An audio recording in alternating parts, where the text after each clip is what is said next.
Very good. Greetings everyone.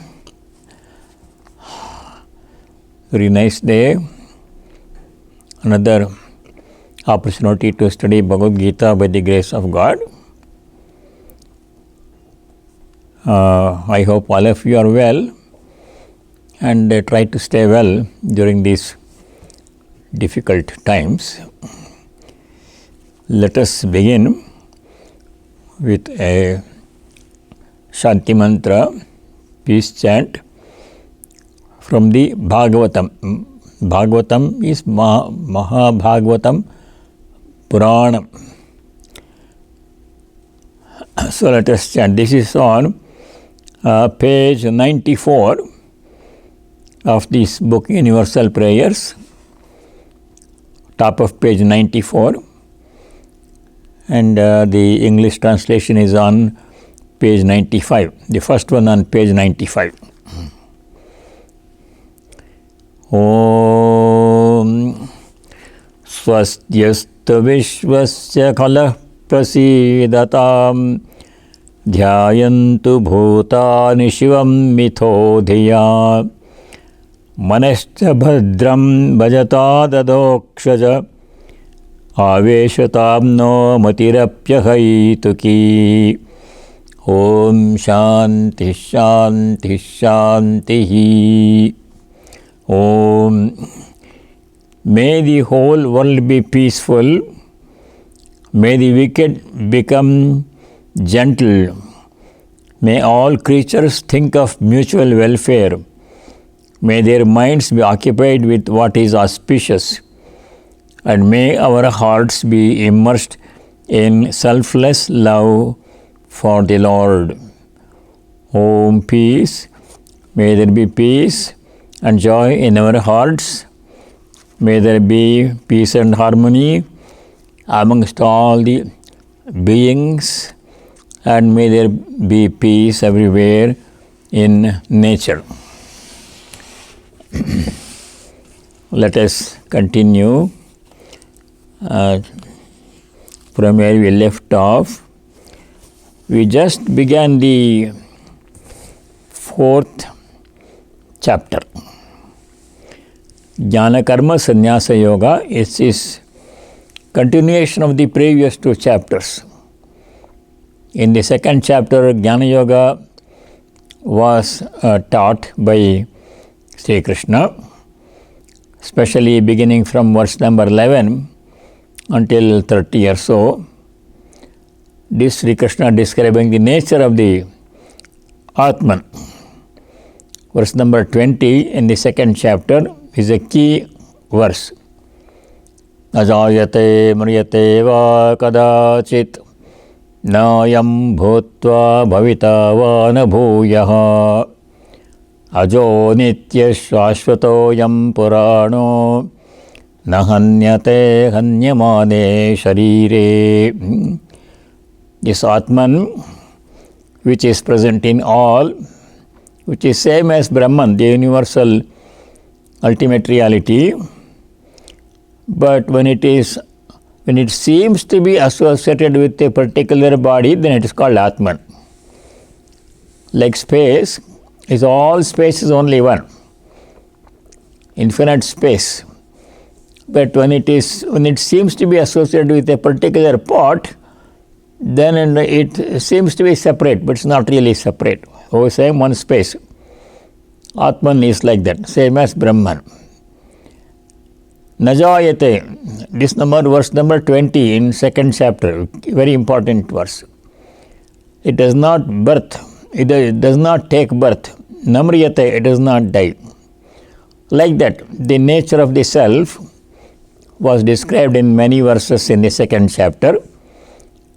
And at the end of 2nd chapter, from verse 55 until 72, Sri Krishna described the qualities of a Sthita Prajna, a sage of steady wisdom, one who has realized the self.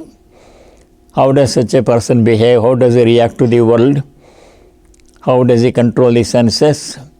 How does he remain content and unaffected, unperturbed under all circumstances? All those things were described in the 2nd chapter. In third chapter we studied Karma Yoga. Now in the fourth chapter, both of those topics will be described. That's why it is called Jnana Karma Sannyasa Yoga. Now let us, the first verse we did last time, let us chant it again. First verse. Shri Bhagavan Vacha Imam Evasvate Yogam Proktavan Ahamavyayam Vivasvan Manave Praha Manurikshva Kave Bravit.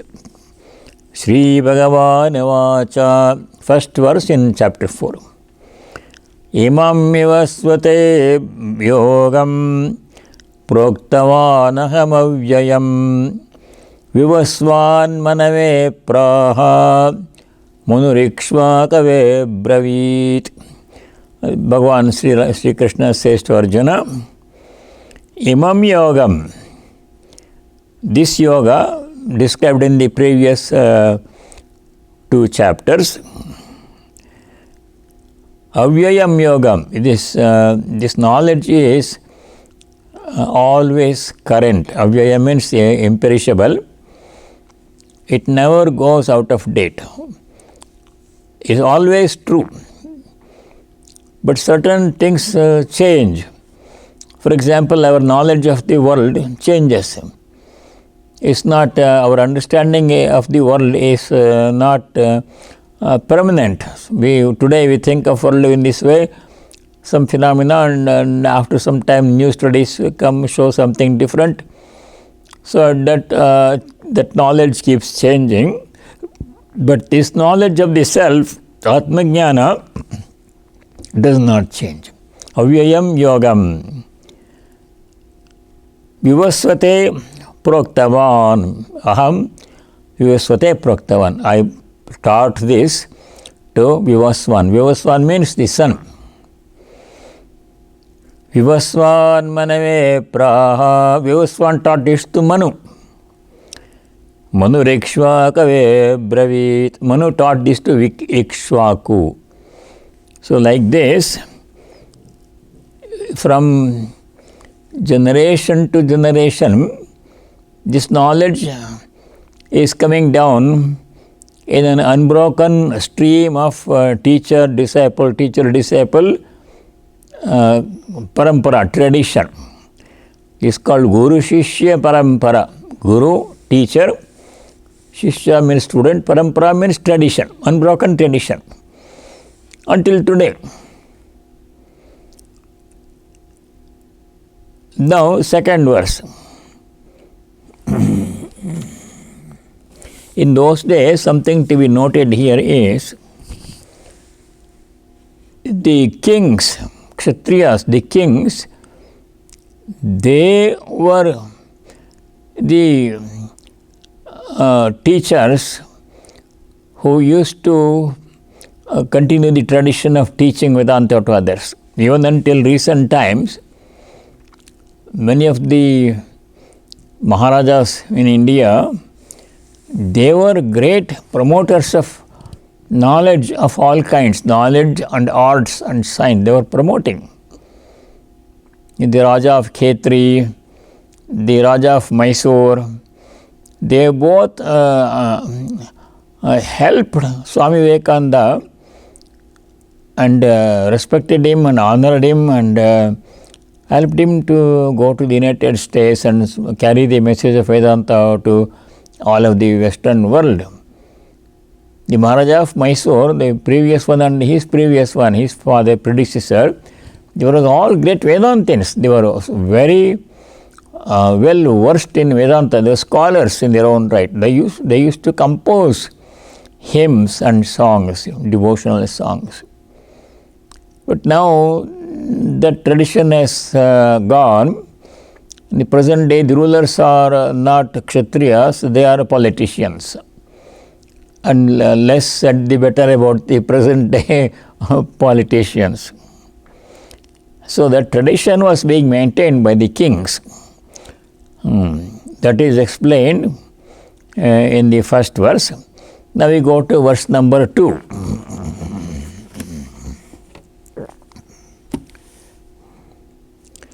Evam parampara praptam imam rajarshayo viduhu sakale neha mahata yogo nashtah parantapa. Verse number 2, chapter 4. Evam parampara praptam imam rajarshayo viduhu sakale neha mahata yogo nashtah parantapa. First we separate the words. Let me read the translation before that. Royal sages have known this yoga, thus traditionally transmitted. O valiant Prince Arjuna, due to lapse of long time, this yoga has perished in this world. Sa evam parampara praptam. Parampara means tradition. Parampara praptam imam. Imam means this. Rajarshayah viduhu. Saha yogaha kalena iha. Kalena iha means becomes kaleniha. Kalena iha mahata yogaha nashtah parantapa. The traditional knowledge, parampara praptam yogam, this knowledge, rajarshayah viduhu, which was communicated from generation to generation in an unbroken tradition. Who did this communication? Rajarshis. Rajarshi means royal sages. Kings were sages also. They used to administer the kingdom with great, in a dharmic way, administering justice, helping the poor, promoting all branches of knowledge, arts and science and everything. They were administering with a great sense of sacred duty. And some people believe that kings were the incarnation of Vishnu. I remember when I was very young, before India became independent, the place where I used to stay growing up was Mysore state. Mysore state. It was a small state, and there was a king ruling that state, Maharaja of Mysore. And then once a year during Navaratri time, he used to come in a procession through the capital city, and hundreds of thousands of people used to gather to see the king. He would come on the riding on an elephant, a well-decorated elephant, and when the king came, I distinctly remember, everybody would rise and fold their hands and bow down to him. Some people used to cry. He was seen as the Amsha of Vishnu. Vishnu's partial incarnation of Vishnu. Raja was incarnation of Vishnu. That was how people thought. That's how the kings also behaved. And now, of course, we don't want to discuss the present state of affairs. Rajarshayah, the Rajarishis.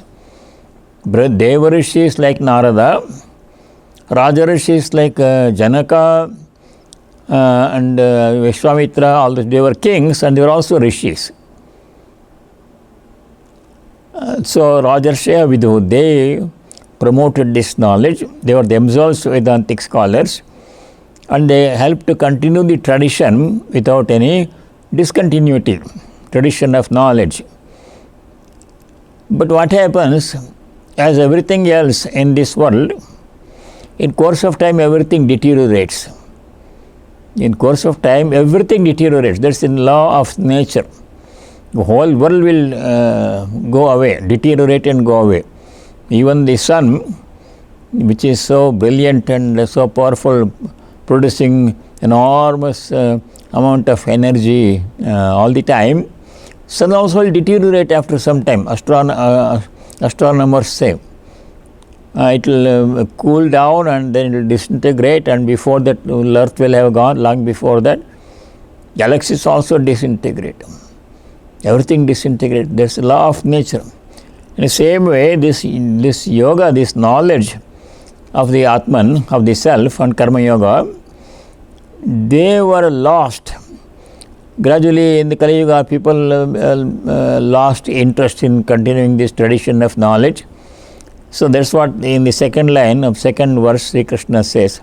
Kalena iha means here, saha yogaha nashtaha mahata kalena, in course of a long duration of time or a period of long period of time, this knowledge was lost. So that is second verse. Now Sri Krishna continues, verse number 3. Sa evayam maya tedya yoga prokta puratanaha bhaktosi me sakha cheti rahasyam hyetaduttamam. Verse number 3, chapter 4. Sa evayam maya tedya yoga prokta puratanaha bhaktosi me sakha cheti rahasyam hyetaduttamam. The translation: the same ancient yoga has now been proclaimed to you by me. For you are a devotee and my comrade. Knowledge of this yoga indeed is the highest mystery. Saha eva ayam. Separate the words. Saha eva ayam. Maya te adya. Te adya means te plus adya. Adya means today or now. Te means to you. Yoga prokta puratanaha. Ancient yoga was taught. Bhakta asi, you are my devotee. Me sakha, you are my friend. Cha iti, thinking, considering that you are my friend and my devotee.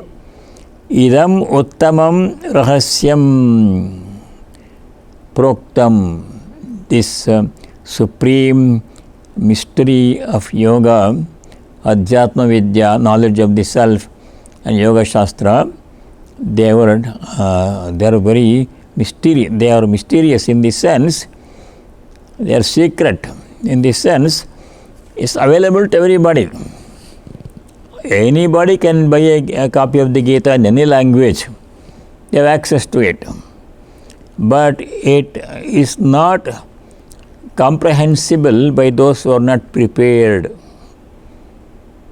For example, if an ordinary person who doesn't have any education in science, if he takes a book on quantum mechanics or relativity theory, it's English, and he can read English. He can read all the letters and sentences and everything, but nothing, it does not make any sense. He cannot understand anything about that. It's available, but it's not comprehensible, not possible. Yes, Vedanta is like that. Anybody can study Gita, but the meaning will not become clear to anybody unless that person is prepared to receive that knowledge. In the Gospel of Sri Ramakrishna, Sri Ramakrishna says, anybody can study the scriptures, but the meaning will not become understandable, cannot be comprehended unless one is doing some spiritual practice. Scriptures anybody can study, but the meaning of scriptures will escape one unless one is doing some spiritual practice, devotional practice or something. One must be doing, must be ready, must be prepared and willing. Then only it will become clear. In that sense, it is not available to everybody. Rahasyam etaduttama. Rahasya means secret. Secret means it is not available to everybody, anybody who is not prepared to receive it. That preparation must be there. Why Sri Krishna is teaching this to Arjuna, because Bhakta asi, me Sakha asi. You are my disciple. Sri Krishna, Bhagavan Arjuna said in the second chapter that I have taken refuge in you. I have become your student. Please accept me. Like this, he accepted Sri Krishna as his teacher. Shishyasteham shadimam tvam prapannam. Like this he said in the second chapter. Aham te shishyaha, I am your disciple. Mam prapannam shadhi. Please teach me who has taken refuge in you. That when Arjuna accepted Sri Krishna as a teacher, that's when the teaching began. Until then, Krishna and Arjuna were thinking of each other as friends. Arjuna did not know that Sri Krishna was the Lord himself. He was very free with him. But when he saw the Vishwarupa Darshana, cosmic form, then Arjuna knew that this person, Krishna, whom I thought was a Yadava, a friend, is the Lord himself. So, Bhakta asi, because you are my devotee, Sakha asi, you are my friend, therefore, idam uttamam rahasyam yogam. I am going to teach this supreme secret yoga. Now Arjuna has a question. Arjuna's question was, Sri Krishna's birth was later. During Arjuna's time, they were contemporaries. But then he said he taught all these things to Vivaswan in the first verse, chapter 4. I taught this to Vivaswan, Vivaswan taught it to Manu, Manu taught it to Ikshvaku. Like this, other kings taught to their descendants like this. But how can Sri Krishna was born in Arjuna's time? How could he have taught this to Vivaswan and Manu and all those people? They were all long time before. Sun was there at the time of creation. Krishna came only recently in Arjuna's time. How could he have taught him? That question Arjuna asked. So that's in question, verse number 4. Arjuna uvacha aparam bhavato janma param janma vivasvatah kathametad vijaniyam tamadau proktavaniti.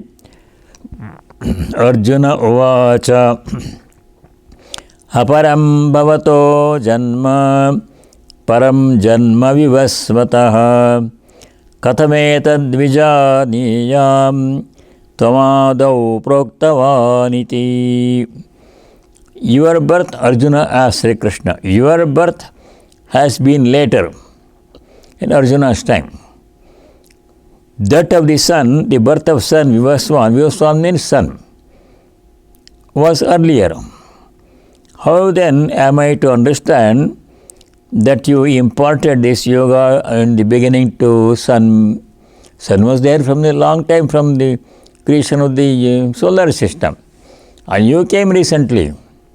How could you have taught this to sun? And then you said you taught to sun, sun taught it to Manu, Manu taught it to Ikshvaku, like this it came. How is it possible? Like this, Arjuna's question.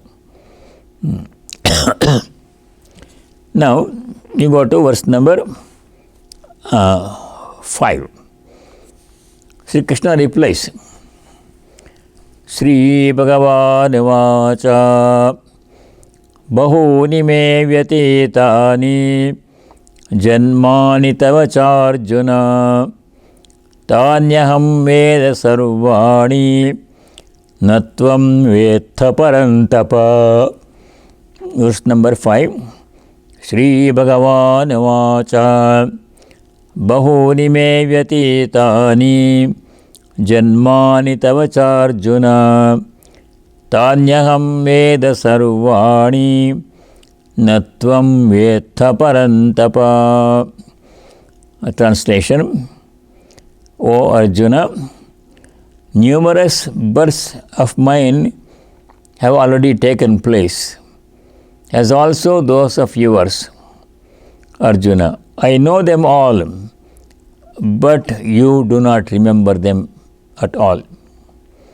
Both Sri Krishna and Arjuna have taken many births before. Sri Krishna, Bhagavan himself, has taken many incarnations before. Arjuna was a jiva, and he has also had numerous previous births. But in the case of Bhagavan, the Lord, he remembers all the previous births. The Lord himself. In the case of Arjuna, who is an ordinary jiva, ordinary person, he cannot remember even a previous birth. We don't remember what we were in the last birth, where we were, which country we were born, what we were doing. None of it we don't know, we don't remember. Fortunately, we don't remember. It will be a very difficult thing if you remember everything in a past birth. So that's what Sri Krishna replies. So verse number 5, Bhagavan Vacha, Me bahuni janmani vyatitani. Many of my births have already taken place. Vyatita means already has happened. Tava cha Arjuna bahuni janmani vyatitani. You also have taken many births before. Tani aham sarvani veda. Tani sarvani, all those births. Janmani aham veda. I remember all my previous births. Tvam parantapa na veta. You don't remember any of those previous births. Even the most recent one you don't remember. Because we are jivas, ordinary people, our memory, even what happened in the beginning part of this life, childhood, we don't remember. First 3-4 years of our childhood, we don't remember anything at all. And with old age, even the recent things also we forget. In old age, what happens? Memory fades, and you don't remember what happened 10-15 years ago, or even yesterday, whether we had breakfast this morning or not. We don't remember. Such state of forgetfulness will come for ordinary people. But for God, there is no such memory problem. He can remember all his previous births. Now, verse number 6. Sri Krishna says, he takes birth all many times to uplift the world. That will come in the 6th verse. Ajopi sannavyayatma bhutanamishwaropi san prakritim swamadhisthaya sambhavamyatmamayaya. Ajopi sannavyayatma bhutanamishwaropi san prakritim swamadhisthaya sambhavamyatmamayaya. Though unborn and though the immutable self and the Lord of all beings, resorting to my power of becoming through my maya, I take birth. We will understand that. The words can be separated now. Ajaha api. The word aja has two meanings. Ja means janma, birth. Aja means without birth. God does not take birth. To us appears that like God has taken birth. Rama was born, Krishna was born, like this one. But that's only from the body point of view. They assumed a body. Birth means assuming a body. But they have always been present. Aja means birthless. There is another meaning of aja. Aja means goat. That is not relevant to present context, in the present context. Ajopi san, avsat san avyayatma, bhutanam ishvara api san, prakritim swam adhisthaya sambhavami atmamayaya. Though I am birthless, ajopi, ajahapi, avyayatma api. Avyayatma means the immutable, imperishable self. God is the immutable, imperishable self, avyayatma. Though I am imperishable, the imperishable self and birthless self, bhutanam ishvaropi. Though I am the Lord of all the beings, All the beings, animal beings, plant beings, nature, inanimate beings, I am Lord of, God is the Lord of all. Though he is the Lord of all, he takes birth again and again. How does he take birth again and again? Swam prakritim adhisthaya atmamayaya sambhavami. Resorting to my power of becoming, through my maya, I take birth. He exercises his power to do whatever he can as the Lord. So he exercising his power to take birth, then he takes birth from time to time, periodically. Why does he take birth? Unlike other ordinary people, he does not have any karma that makes him take birth. He doesn't have to work out any karma. But ordinary people take birth because of their karma they have to exhaust. We have all taken birth now because we had karma to work out. That's all of us. And we keep on taking birth until we keep on accumulating karma, and we have to work karma to work out. Until we reach the destination when there is no more karma to be worked out. But God is not like that. He doesn't have any karma. Still he takes birth, exercising his power to take birth from time to time. Why? For loka sangraha, to help the world, to uplift the world. That he will explain why he takes birth in the next two verses, 7 and 8. These are very interesting verses. Verse number 7. Yada yada hi dharmasya glanirbhavati bharata abhyuttanamadharmasya tadatmanam srijamyaham. Verse number 7. Yada yada hi dharmasya glanirbhavati bharata abhyuttanamadharmasya tadatmanam srijamyaham. Why does it take birth and when does it take birth? Those are explained in the verse number 7 and 8 also. So verse number 7. Whenever, O Arjuna, dharma, righteousness declines and unrighteousness, adharma, flourishes, then I take birth to re-establish dharma and to quell adharma. So verse number 7, yada yada hi, whenever, yada means when, whenever dharmasya glanihi bhavati. Glani means loss or destruction, reduction. Glani means hani.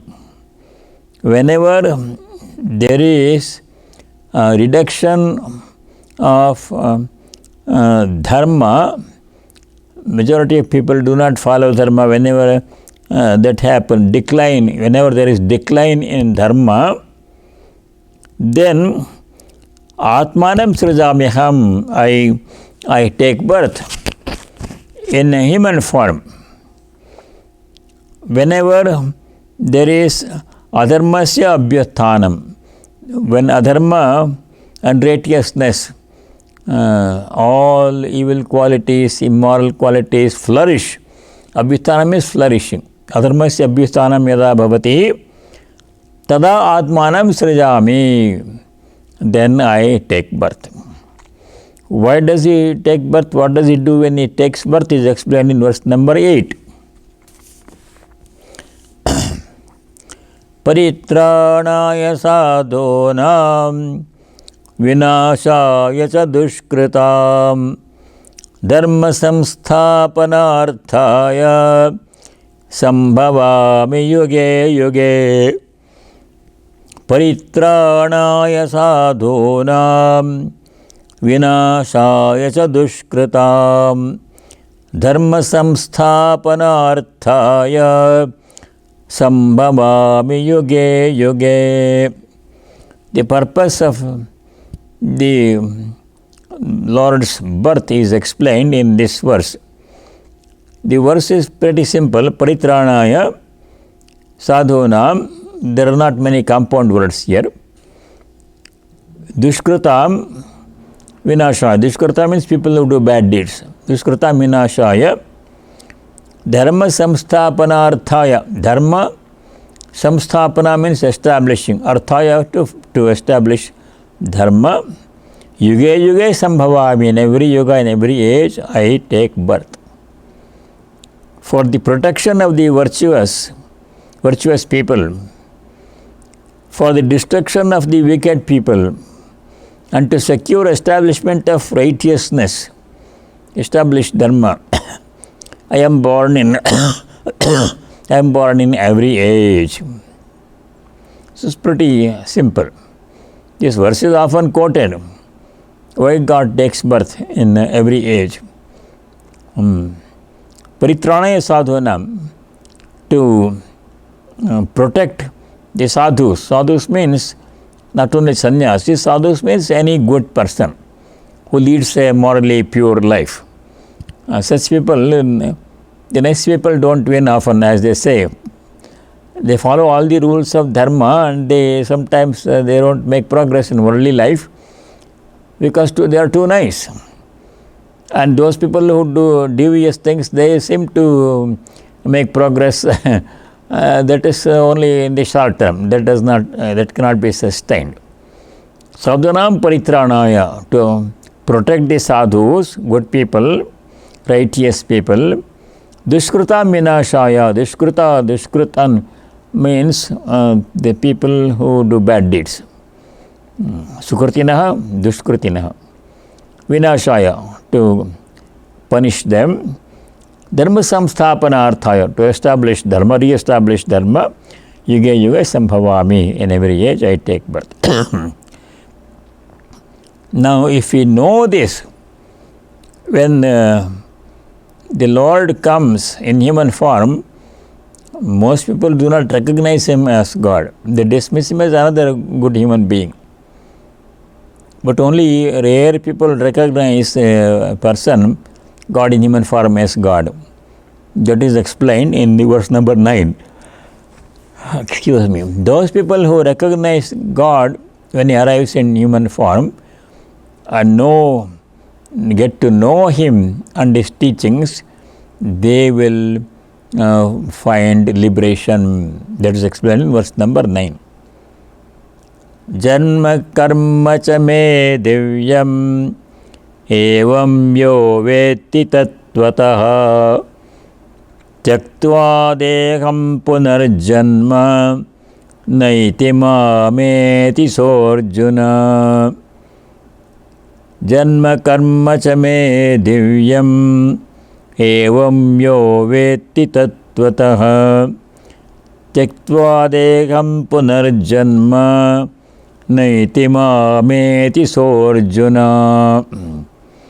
Whosoever thus truthfully knows my divine birth and work is not reborn after giving up this body, the present body. That person reaches me, O Arjuna. Me means mine. First line you see the word me. Janma karma cha me. Me means mine. Me divyam. Div means divine. Divyam janma karma cha. Birth and activities. When it comes to human life, what does he do? When God comes in human form, does not waste any time. Like ordinary people. He accomplishes the purpose for which he has come to the world in human form. Yo veti tattvata, one who in actuality knows the birth and activities of the Lord when he comes in human form.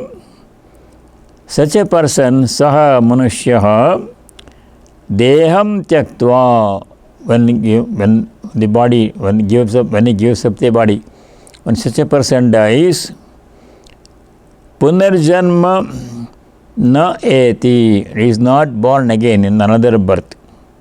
Mam eti, saha, Arjuna. O Arjuna, a person who recognizes the divine being, divine incarnation in human form, and then who understands the teachings, activities and teachings of the divine incarnation in human form, when such a person dies, such a person is not going to be born again. He gets liberated. He merges with the divine. He reaches God. Sri Ramakrishna, many people did not recognize him as a divine person. In Dakshineshwar, many people thought that he was a mad person because he was not behaving like an ordinary person. Sometimes he used to dress like a woman when he was practicing the divine attitude, the devotional attitude of a handmaid of the Divine Mother. He would serve the Divine Mother as her handmaid. Sometimes he would think that he is Radha. Sometimes he would cry, rolling on the ground, rubbing his face on the ground, crying, "Oh mother," like this one. When he was doing all these things, of course he would not sleep or eat in a normal way. He would spend whole night in meditation in the Panchamati. All this unusual behavior, and sometimes he would not be dressed properly. He was not aware of the body. People thought he had become mad. They did not recognize him as a divine person. They thought he was a mad person, or he had some kind of a psychophysical health problem. So they called many doctors to examine him and prescribe some medicine, and they resorted to so many things to cure him of his so-called disease. They thought he was sick. They didn't understand he was a divine person. It's very difficult. So a person who recognizes God when he comes in human form, understands God's activities and teachings, such a person is liberated. Very few people came to know that Sri Rama was incarnation of God. In the Gospel, Sri Ramakrishna mentions that only 12 rishis, great sages, knew that Rama was incarnation of God. All the other people thought Rama was a noble person, son of King Dasharatha. He was a royal from the royal family. That was what they thought about Sri Rama. Not many people knew during his lifetime that he was the incarnation of the Lord himself. So rarely we can recognize divinity because it comes hidden in unusual forms. Sometimes there are great, very highly realized souls. They are called avadhuta. Avadhuta means a highly realized soul who appears in strange ways to the ordinary people. So it's very difficult to recognize God when he comes in human form. Now we go to verse number 10. Vitaraga bhaya krodha manmaya mamupasrita bahavo jnana tapasa puta madbhavamagatha. Verse number 10. Vitaraga bhaya krodha manmaya mamupasrita bahavo jnana tapasa puta madbhavamagata. Excuse me.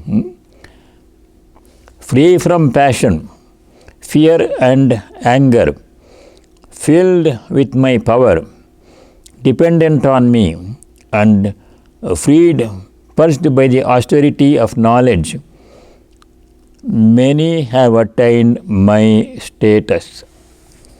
How to reach God, how to become one with God are all described in this verse number 10. Many things are to be done. First thing itself is difficult. Vita means conquered. Raga means attachment. Bhaya means fear. Krodha means anger. We have to become free from all these impurities such as attachment, fear and anger. In the second chapter, verse numbers 62-63, we studied how all these things come. Dhayato vishayan pumsaha sangasteshu upajayate sangat sanjayate kamat krodha vijayate. Like this, verses number 62-63 in second chapter we studied in detail how all these things arise in the mind. How does attachment come? How does desire come? How does anger come? All these things we studied in detail. We have to strive hard to become free from those impurities of the mind. Otherwise, we cannot realize God, we cannot reach God. We will remain at the human level. So here Bhagavan says in verse number 10, Vitalagabhaya Krodha, those people who have become free from attachment, fear and anger, and manmaya. The word manmaya means one who have become, whose personality has become one with God. Full manmaya means full of God. That means in the translation and the commentary, Shankara says manmaya means Brahma Vida, those who know Brahman. Brahmajnanis, those who become Brahmajnanis. In the Narada Bhakti Sutra, devotional aphorisms of Narada, there is a very short aphorism. Aphorisms are, sutras are very short statements. One of them has only one word. One word is all, one sutra. And that word is Tanmaya, describing the qualities of a true devotee of God. True devotees of God. Narada says, who are true devotees of God? Those who have become one with me. Their whole personality has merged in God. Tanmaya. They have become one with me. In the same way, a person pursuing the path of knowledge becomes one with Brahman. Matparaha, manmaya, one with me. Same as divine. In the 7th chapter, this verse we have studied before, verses number 16, 17, 18, where Sri Krishna Bhagavan describes that 4 kinds of people worship me: Artha, Jignasu, Artharthi. 4 kinds of people worship me, Sri Krishna says in the 7th chapter, verse number 16, 17, 18. Satarvidha bhajante mam jana sukratino arjuna. Like that one, the verses begin. Then he says, among the 4 kinds of people who worship me with various motivations to accomplish different things, Jnanis are same as myself. Jnani tvatma me matam. Jnani tvatma me matam. That verse number 18 in chapter 7. Chapter 7, verse 18. Then Sri Krishna says, who becomes one with me? Those who are either self-knowledge or those who are pure devotion. Both of them merge with God, become one. They don't have separate individuality. They have surrendered the individual ego, everything to the divine, and only divine remains. Just like a river becomes the ocean when it merges into the ocean, giving up its individual limited identity as one river. As long as it has not reached the ocean, it is a separate river. It has its own name, its own course, and it sometimes flows straight, sometimes crooked, sometimes very wide, sometimes narrow, and it has its own personality, every river. But when the river merges into the ocean, becomes one with the ocean, then there is no longer the river, only ocean remains.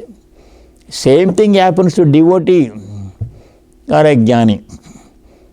A devotee remains as a separate person as long as he is individually. I am a devotee of God, I am worshipping God, I want to know God. Like this, such a person thinks. Remains separate from God.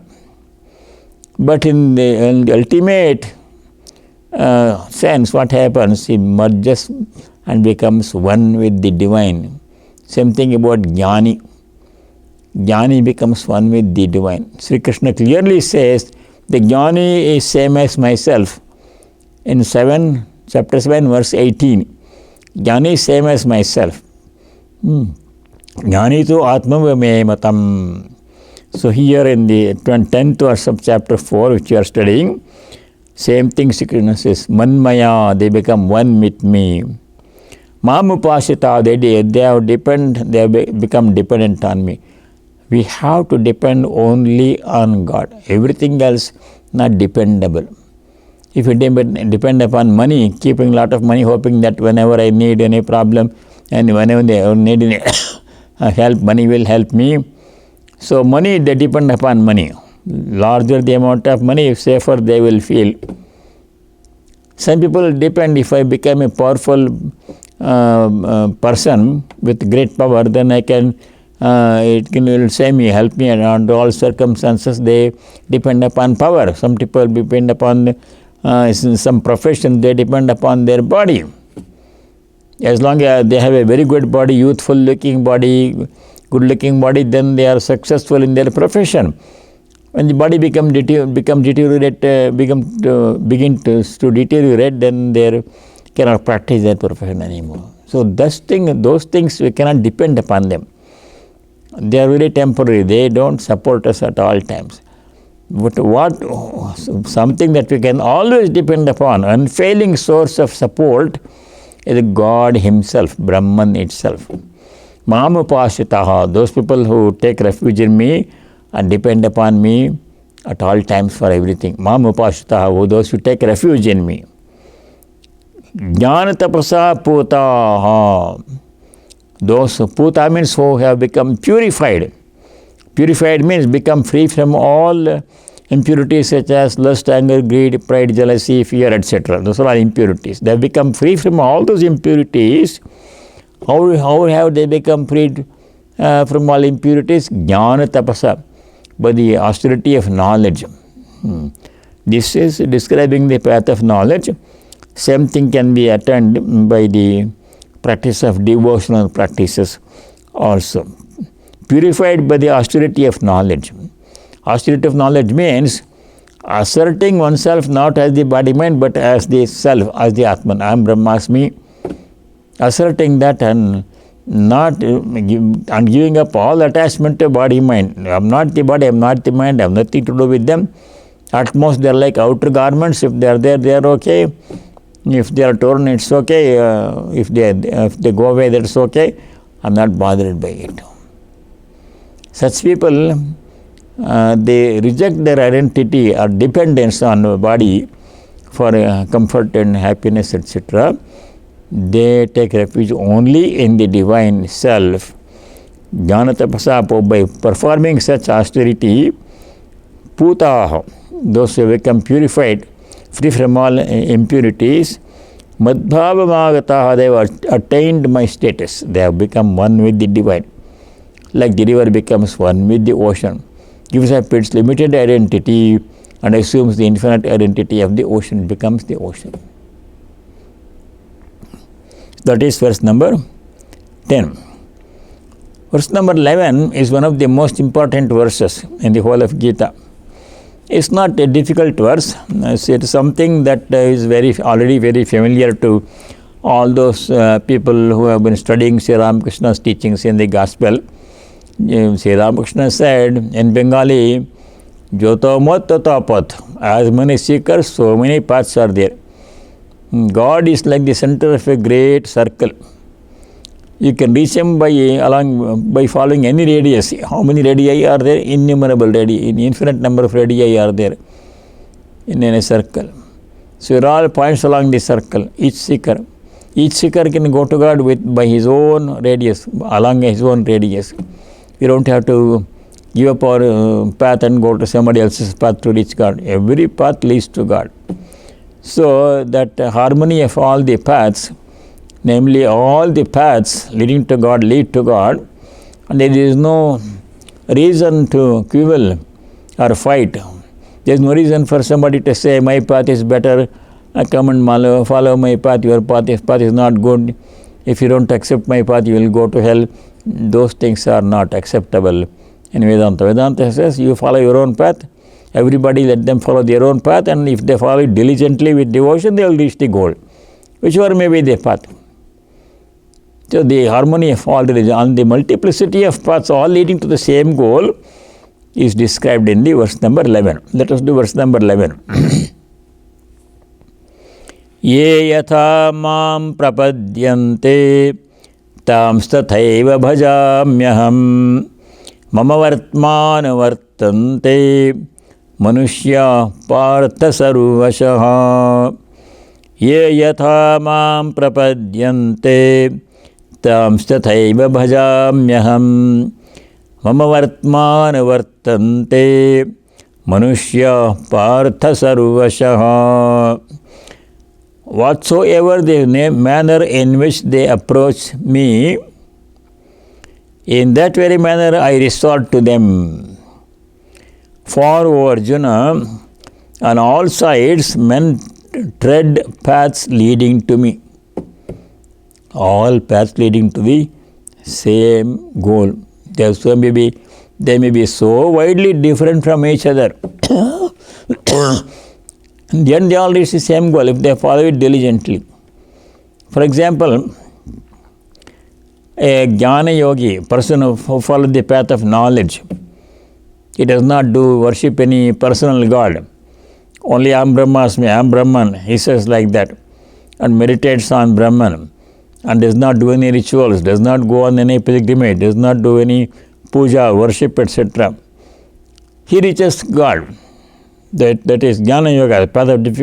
The path of knowledge is very difficult for Kali Yuga.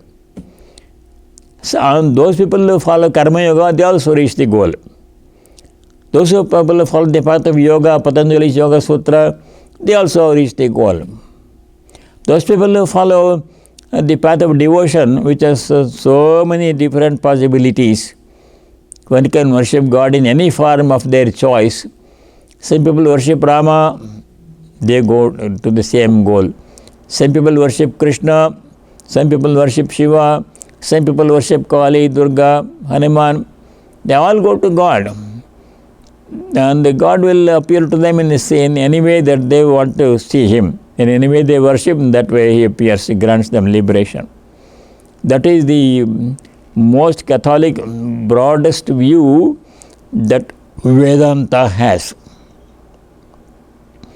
Some other people say, no, ours is the only path. If you don't worship like we do worship, then you are not going to get liberation. They will say, we don't say like that. You follow your path diligently. It will take you to God. The Lord Himself has created so many numerous paths for people of various temperaments to reach Him.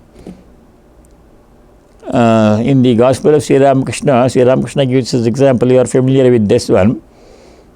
A mother who has 3 or 4 children, she prepares 3 or 4 different dishes to suit the need of every child.